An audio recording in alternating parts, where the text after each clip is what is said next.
जय भीम, नमो बुद्ध साथियों आज हैं हम बीकानेर जंक्शन पर और इस बीकानेर के बारे में और इस बीकानेर जंक्शन यानी जो रेलवे यहाँ का जो रेलवे है उसके बारे में कुछ ऐसी दिलचस्प जानकारियाँ मैं आपको दूंगा। और ये ऐसी जानकारियाँ हैं जिनसे कि आप जो है भारत की सामाजिक व्यवस्था और राजनीतिक व्यवस्था के बारे में बहुत महत्वपूर्ण जानकारी प्राप्त कर सकेंगे। साथियों, ये जो आप प्लेटफॉर्म देख रहे हैं, इसी प्लेटफॉर्म पर कभी यहाँ के जो महाराजा थे गंगा सिंह जी, उनकी अपनी निजी ट्रेन आया करती थी दिल्ली से जो है। और वो ट्रेन की खासियत ये थी कि वे जहाँ चाहें उस ट्रेन को रुकवाते थे, जब कहें जब चलती थी। इसी प्रकार से एक बार जब वो दिल्ली से बीकानेर आ रहे थे तो यहीं से कुछ किलोमीटर पहले, कुछ दूर पहले जाट नेता और एक बहुत ही बड़े सामाजिक परिवर्तन के पुरोधा सर छोटू राम जी जो है यहीं पर साथ में कहीं शूद्र समाज के लोगों को, जिन्हें इस देश में छोटी जाति का कहा जाता है, उनको पढ़ाने का कार्य कर रहे थे। दूर से जब उन्होंने देखा तो एक पेड़ के नीचे एक शिक्षक बहुत से लोगों को पढ़ा रहा है, तो उनके साथी लोगों ने उनको बताया कि ये जाट नेता छोटू राम है, जो कि आपके खिलाफ जो है इन लोगों को शिक्षित कर रहा है और कल ये आपके खिलाफ षड्यंत्र करेंगे, आपके लिए बहुत ही बड़ा संकट पैदा करेंगे। लेकिन महाराजा गंगा राम जो है वो आधुनिक विचारों वाले थे और आधुनिक विचारों के होने के कारण जो है वे समझते थे सारी चीज़ों को। वे सर छोटू राम के पास गए और उनको प्रणाम किया और पूछा, गुरुजी आप यहाँ इन लोगों को शिक्षित कर रहे हैं। तो एक बार तो सर छोटू राम जो है घबरा ही गए थे कि महाराजा गंगा सिंह हैं और कहीं ऐसा ना हो कि उनके साथ में कुछ गलत कर दें। लेकिन साथियों, वो महाराजा गंगा सिंह थे जो कि आधुनिक विचारों वाले थे, अच्छी सोच वाले थे और वे भी सामाजिक परिवर्तन के समर्थक थे। उन्होंने जो है सर छोटू राम को कहा कि आप बहुत अच्छा काम कर रहे हैं कि इन लोगों को पढ़ा रहे हैं, शिक्षित कर रहे हैं, आप ये पेड़ के नीचे पढ़ा रहे हैं, आपके लिए मैं यहाँ पर एक कमरा बना देता हूँ और आप उसमें इनको पढ़ाने का काम कीजिए। तो इस प्रकार से साथियों वहाँ पर उन्होंने एक कमरे की व्यवस्था कराई और फिर सर छोटू राम ने वहाँ पर पढ़ाना शुरू किया। आज वो कमरा जो है बहुत बड़ी यूनिवर्सिटी के रूप में तब्दील हो गया है। साथियों, यहाँ पर जो है आप देखेंगे कि यहाँ जो महाराजा गंगाराम थे उनके ही काल में जो है एक और नेता थे, जाट नेता थे कुंभाराम जी।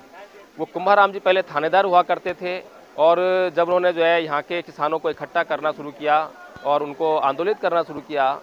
तो उन्हें जो है गिरफ्तार करके जो है जेल भेजा गया। और जब जेल से छूटकर आए तो उन्होंने जो है थानेदार का जो उनका पद था, अपनी नौकरी थी, उसको छोड़ दिया और वो जो है एक आज़ादी के आंदोलन में कूद पड़े और वहाँ पर जो है उन्होंने जो राजशाही व्यवस्था थी उसके खिलाफ भी बहुत बड़ा आंदोलन किया। साथियों, सोचने वाली बात है कि अगर गंगा सिंह जी जो है अगर तानाशाह राजा होते या क्रूर राजा होते तो क्या वो थानेदार कुंभाराम जी को गिरफ्तार करने के बाद जेल से रिहा होने देते? साथियों, हमने राजाओं की बहुत सारी कहानियां सुनी हैं जहां पर उनके खिलाफ षड्यंत्र करने वालों को, क्रांति करने वालों को, आंदोलन करने वालों को जो है मौत के घाट उतार दिया जाता था। जब भारत का संविधान लागू नहीं था, ये हमें जो है मद्दे में रखना चाहिए, ध्यान में रखना चाहिए। अंग्रेज़ शासन था, अंग्रेज़ शासन जो है दो भागों में बटा था, एक जिन पर अंग्रेज़ों की हुकूमत चलती थी, दूसरा जो यहाँ पे देसी रियासतें थी। तो ये जो बीकानेर है ये देसी रियासत में आती थी, यहाँ के राजा महाराजा गंगा सिंह जी थे।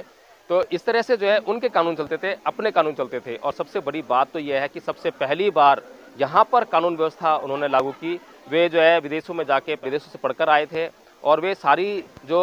घटनाएं घट रही थी पूरे विश्व में जो है उनकी जानकारी रखते थे। और इसीलिए जो है उन्होंने कभी भी जो है किसी नेता का दमन नहीं किया, बल्कि उनके जो विचार थे, उनके आंदोलन थे, उनको स्वीकार किया और उसमें जो है अपनी तरफ से जो भूमिका निभा सकते थे उन्होंने निभाई। यहाँ पर जो तहसील है, कचहरी है, वो उनकी देन है। और कहा जाता है कि जो आप न्यायालय में एक तराजू वाला जो चिन्ह देखते हैं, प्रतीक देखते हैं न्याय का जो है, जिसमें आप देखते हैं कि आंखों पर जो है एक महिला के पट्टी बंधी है और वो जो हाथ में तराजू उठाए हुए है, तो वो जो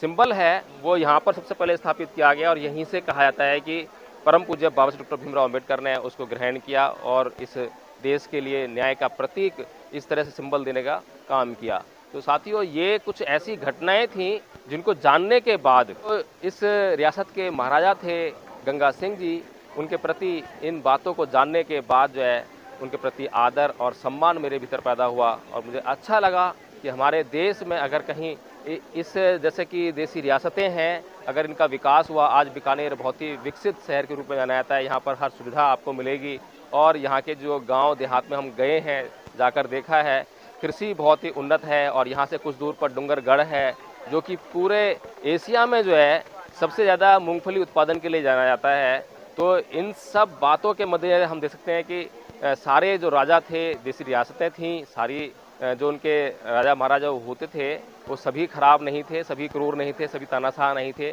अच्छे लोग भी थे। जब मुझे ये जानकारी प्राप्त हुई तो मुझे लगा कि इस पर एक वीडियो बनाना चाहिए, इसीलिए मैंने ये वीडियो बनाया है। मुझे लगता है कि आपको भी जानकारी अच्छी लगी होगी। अगर आपको जानकारी अच्छी लगी है तो इसको जो है लाइक करें, इसको शेयर करें और कमेंट के माध्यम से बताएं कि आपको ये जानकारी कैसी लगी। तो साथियों, आपको जो है गंगा सिंह जी के बारे में जानकर,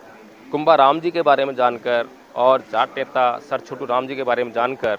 कैसा लगा, क्या सोचते हैं आप? ये जो वीडियो है, ये जो बातें हैं उनके बारे में, जो घटनाएं हैं, ये केवल जो है हम लोगों के लिए ही सही नहीं है, अच्छी नहीं है, बल्कि ये जो है पूरे देश की जो सामाजिक व्यवस्था है उसके लिए बहुत ही बड़ी प्रेरणा स्रोत के रूप में काम कर सकती हैं। साथियों, आज जो है पूरा देश जातिवाद की आग में जल रहा है, लेकिन अगर हम जाट नेता कुंभाराम जी की बात करें, अगर हम जाट नेता सर छोटू राम जी की बात करें, तो इन्होंने जाति धर्म से ऊपर उठकर केवल मानवता की सेवा की। क्या आज जो जाट नेता हैं, जो जाट लोग हैं, जितना भी जाट समुदाय है, क्या वो उनकी इन बातों को, इन सिद्धांतों को समझने का काम करता है? क्या वो आज जो है, आज हमने देखा है कि जैसे डूंगरगढ़ विधानसभा है, ये जनरल सीट है और यहाँ पर जो है जितनी भी पार्टियाँ हैं, कभी भी अपना इतना बड़ा हृदय नहीं दिखा पाई हैं कि यहाँ से किसी दलित को जो है अपने कैंडिडेट के रूप में उतारें। लेकिन यहाँ पर जो है बहुजन समाज पार्टी ने आज पहली बार इस बार जो है एक दलित नेता को उतारा, जो कि मेघवाल समाज से आता है। क्या यहाँ पर जो जिस तरीके से सर छोटू राम जी ने इस देश में राष्ट्रवाद का एक बड़ा उदाहरण पेश किया, कुंभाराम जी ने इस देश में एक राष्ट्रवाद का बहुत बड़ा उदाहरण पेश किया और बड़े दिल के साथ में काम किया और उन लोगों के लिए काम किया जो पददलित थे, जो गरीब थे, जो मजलूम थे, जो किसी न किसी वजह से अत्याचारों को सहन करने के लिए मजबूर थे।